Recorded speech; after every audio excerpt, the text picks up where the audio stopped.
Yeah, right. The normal one. Donde we are the Island Guardians, the 14th best place to get Pokemon content and Pokemon TCG content in general. Something like that. 14 best. It's Wednesday. Correct. You can probably tell because I'm wearing the same clothes. Forgot to turn my hat around. Let's do it right now. Yeah, make it different.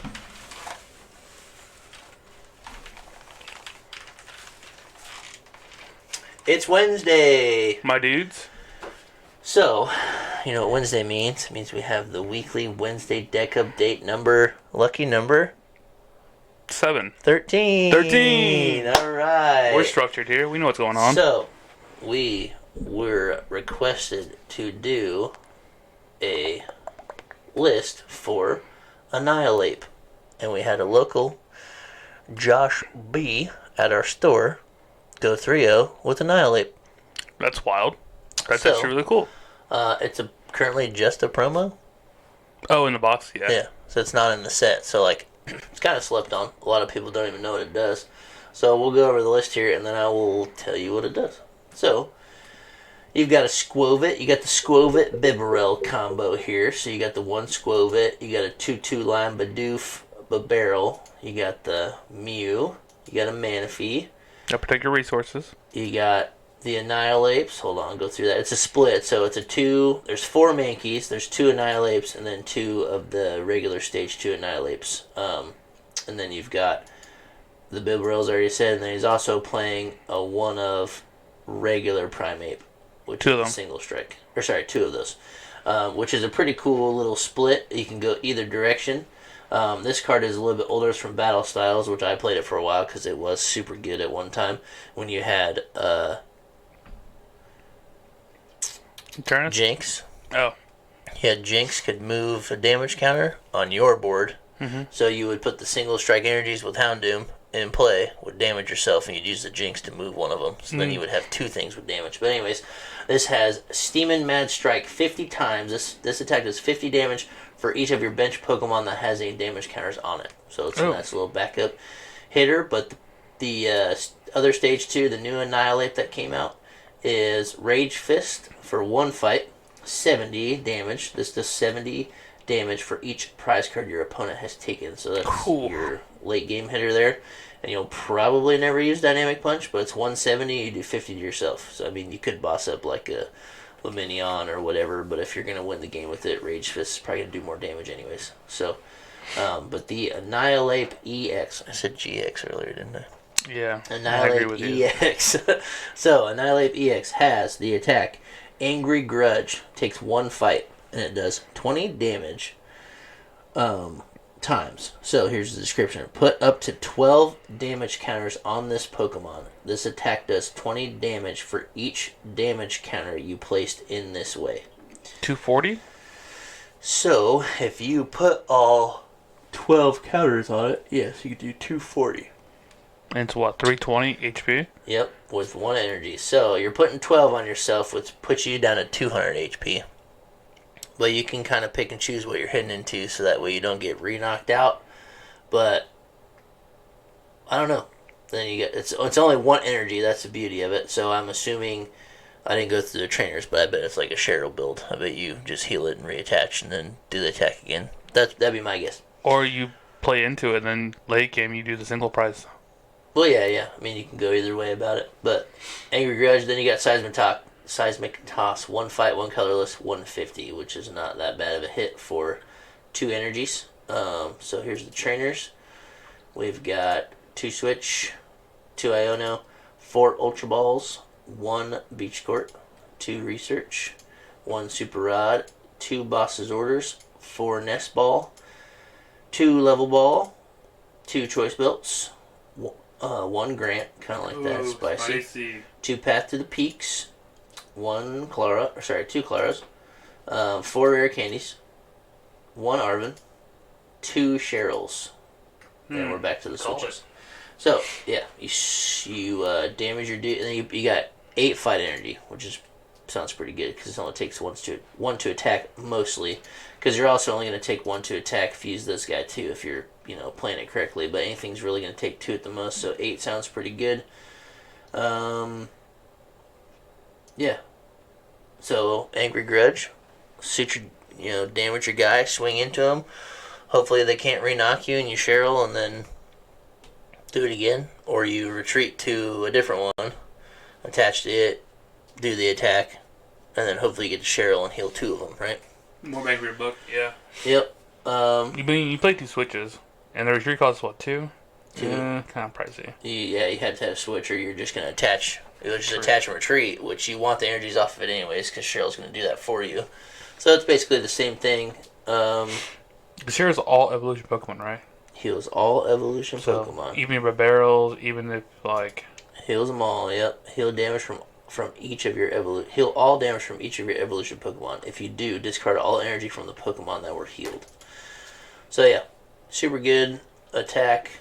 I can see how people wouldn't really be prepared for it, and there's a lot of Arceus decks running around. Oh, for sure. So I feel like that's why it works. 240 is a big number.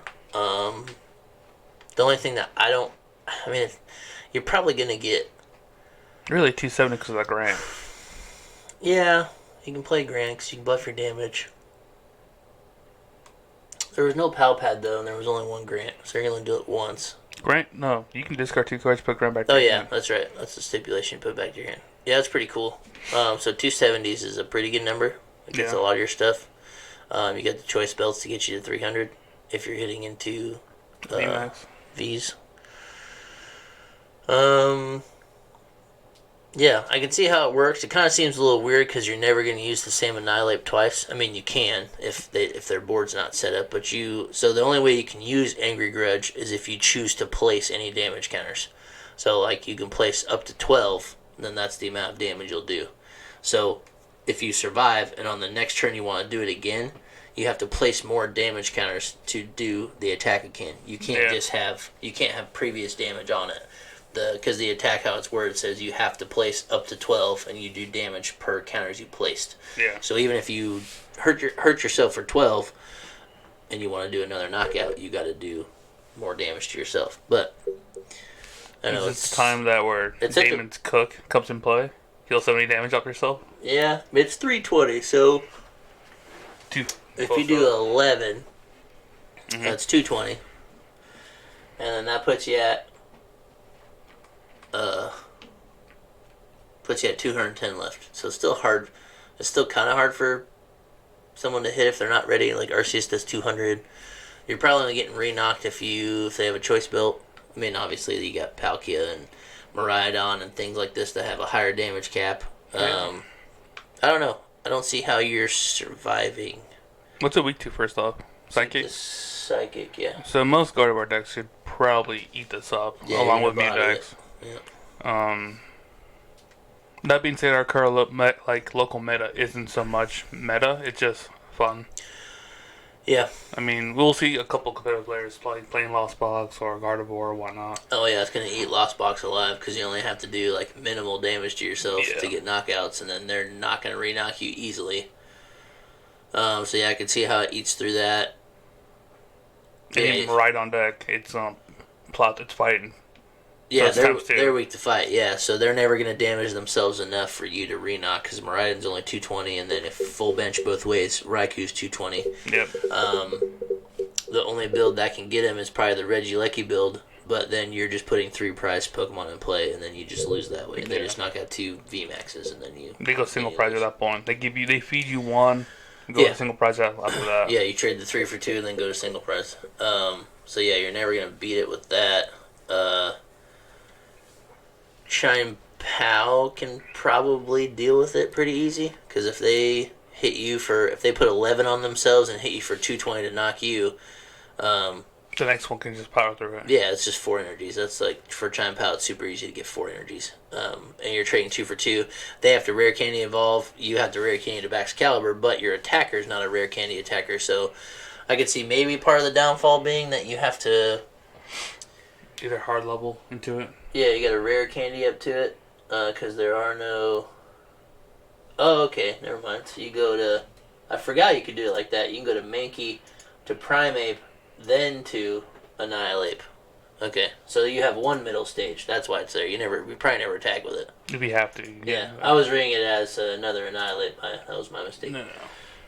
So it's one middle stage. So it's a 4-1, 2-2 split. Okay, so you do have to evolve to it. And deck 2. Oh, it's a 4-2, 2-2 split. Mm-hmm. Okay. Yeah, I can see how. And then you have 4 Rare Candies too. Mm-hmm. Just skip it out. I can see it. Then you got the you got Super Rod later. Throw 2 Mankeys back in, and then just evolve the hard way. Yep. Also, you don't play any like supporter Pokemon that has abilities. That's such a Path of Peak. Well, Path of Peak wise. Oh yeah, you path them out of the game. Yeah, yeah. The path was pretty good. I don't see any other stadium being any better. Yeah, two paths to the peak is pretty good. I'd have to play it or see it played to like get a better representation of it. But on just looking at it, not sure how you survive multiple hits. It seems like a very aggro deck. Like it's like, what if your opponent gets the hit first into your Annihilape? Mm-hmm. Then say you hit it for 200, then they can put 12 damage counters on themselves to re-knock out, but then they're going to knock themselves out with the damage counters. I'm going to say Cheryl into it. Yeah, I mean, yeah, there's always potential of that, but there's only 2 Cheryls. You have no way to search them out. You have no way to get them back. I don't know. I could see how it sounds good, like it'll work, but like I said, I'll have to play it to... You play what, Thursday? Best of 1 format? Yep, best of 1s. So this deck, I mean, not to dog it at all. I think it's actually pretty fun and interesting. I think it is slept on a lot. It isn't quite my play style, but it is aggressive. And if you're not expecting it, turn 1. Yeah, it's kind of has like a surprise factor to it. Yeah. Yeah. Especially if you don't show the Annihilape, and like they're like, oh, Mankey's and you got this Primeape in here, like, oh, he's not doing much damage right now, like there's no damage on his bench, whatever. I haven't taken any prizes yet. Yeah, so yeah, I guess you could get the surprise factor out of it, but yeah, 320 is a lot of HP for sure. I think that's the best part about it. But the fact that you have to damage yourself, I don't know, because you can put like 10 damage counters is probably gonna knock out most things. I mean, even that's only 200, but if you got a choice belt and you're hitting to the right thing, you're still putting 100 damage on yourself, puts you down to 220. I mean, if you look at it, like, if you're fighting to, like, your matchups, let's say Arceus. Arceus Giratina. It's a pretty common, like, archetype right now. You only have to hit Arceus for 5 with a choice belt. Yeah. You'll just never be able to knock the Tina. You're always going to be 10 short. Yeah, but if you knock out the Arceus, then never get to build Tina. Yeah, I mean, that's true. Yeah, you just prey on the weakness. I mean, It makes sense. I could definitely see how it works, and a lot of stuff is weak to fight right now. Well, not a lot of stuff. There's just a lot of Arceus type decks. Yeah. And Arceus is busted. So, yeah, you definitely see how it works. But maybe best 1 format. There's a little bit of surprise factor there, and by the time you like realize like, oh, how do I beat this? So you're probably a little too far out of the game. And at that point, you probably knocked out 3 Pokemon, taking 3 prizes. Yep. You know, and then he swings in with the baby single one prize for 210. Yeah. And just takes the rest of the knockouts that way. Yeah. I don't know. I can definitely see how it worked. Like I said, I have to play it or watch it be played. Might just buy all the cards on here and play it. Might migrate my account. I could have 60 billion credits and just buy every card known to man. Yeah, dude. It's been almost a year now, and you're still like, I don't know. But I could do it. You're not going to. I did tell you for one of the videos, maybe I'll migrate. I will record it and show how many credits I get. Yeah, when they dislocate live. Like, oh, Lad didn't migrate. You guys suck. That'd be nice if they went back to it, but it's never going to happen, so we just got to let it die. I like it, though. Overall, I'll give it a definitely play it. And just the Bibarel Skwovet engine is busted, so you just like, I'm gonna drop to 5. I don't like any of these. Skwovet, and then if you got double beeps set up, then you just do it again. Like you see a full hand, don't like it, grab one, then see another full hand, and then move on. So I feel like it's probably pretty easy to dig for the Cheryls. Then, like you get to see a lot of your deck. Yeah. I don't know. I think it's good. Any deck that has like research plus Bibarel is like pretty fun. Yeah, if you find your pieces faster, you just win, right? That's how the game works with decks like this. Yeah. How fast can you go? Mm-hmm. And then yeah, it also has the Zork one, whatever ability, whatever. Where you have 50 times damage on it. Yeah. So I mean. Yep. Even if you do have a bench, like a damage benched, you're still swinging for 300. Yeah, because you can swing with the Or ones, a 250 treat whatever. move, a treat move. Yeah. So 250 max on that, which you're playing a 2-prize game here. 2-2-2 is how you win. Yeah, for sure. But yeah, any like little single prize decks probably gonna have a tough time because you can just do like, oh, I only need to do 100 damage here, so I'll put 5 on myself and then hit them, and then the next one you survive and you gotta put 5 more down, hit something else, and then before you gotta switch to another one. So I could see I could eat up through a single prize pretty easy, but I like it. I would give it a I give it a solid B. I give it a B. I haven't played it. I think surprise factor is the highest part about it. And then by the time you realize, like, holy crap, that's what he's trying to do. And then if they pull off a Cheryl once on you, you're like, well, I lost. Yeah. Yeah. So I like that aspect for sure. I would definitely give it a B. I feel like we're not that good at rating decks, but it's like almost everything that we just is not good as a B. So we don't want to be like mean about anything. Well, I mean, it's not meta because, top players are tired of playing it, so. I mean, that's what it is. Yeah, that's for sure. Yeah. Nobody's tired of playing it yet, so for all we know, it's top tier. So. That being said, yeah, I give it a solid B. It's definitely like you play at your local game store and have fun with it. Yeah, for sure. Maybe not a major like regional or League Cup. Well, even it's the best of 3 format there. Yeah. And I think the beauty of this deck is like not so much the surprise gimmick, but like it's still fairly new. I haven't seen any videos all about this deck yet. Yeah, neither have I. So maybe in time. You got surprise factor and it's fast, and I think by the time people catch on, you're like, they lost already. Yeah. So like best of ones is probably phenomenal. Especially if you keep that other Mankey back. Yeah. Like don't show all your resources. Yeah, that's pretty good. And I think it's also, I always like to mention this about decks too. I think it's a really easy one to teach a new player to play. Like Bibarel Skwovet, like to even just like having somebody grasp that concept, like how many cards you can really draw per turn, or like if you want to see more cards, you gotta learn how to thin. Like you play an Ultra Ball, you play something, like get rid of something you might not need to find a card that you do need. So there's a lot of teaching in it. And the Manaphy and the Mew. Yeah, you have those for your like the abilities on them. They're very useful for certain matchups, and then you have like the text on it's kind of weird too. Like it's a different type of attack. There's not a lot of cards like that where you have to damage yourself in order to do damage. Like that's not a typical thing. So even for teaching a new player, they gotta like. Some mechanics and whatnot. There's more comprehension to it. Like and there's like more strategy to it too, because you can look at their board and be like, okay, well the most they can hit me next turn is for 120, so like I can fully damage myself this time and then I'll survive. But other times you might be like, dang, they got one guy ready, he's gonna hit for 250, so that means I can only damage myself 3, so maybe do I need a boss like his Bibarel this turn, and only like damage myself a little bit so I can tank a hit, and then like there's a lot of strategy behind it. So I always like to kind of digest it as like if I was a new player or wanted to teach somebody, there's a lot of things to do that's not just like as dry as some other decks. So I like it in that aspect. I stand by it. B.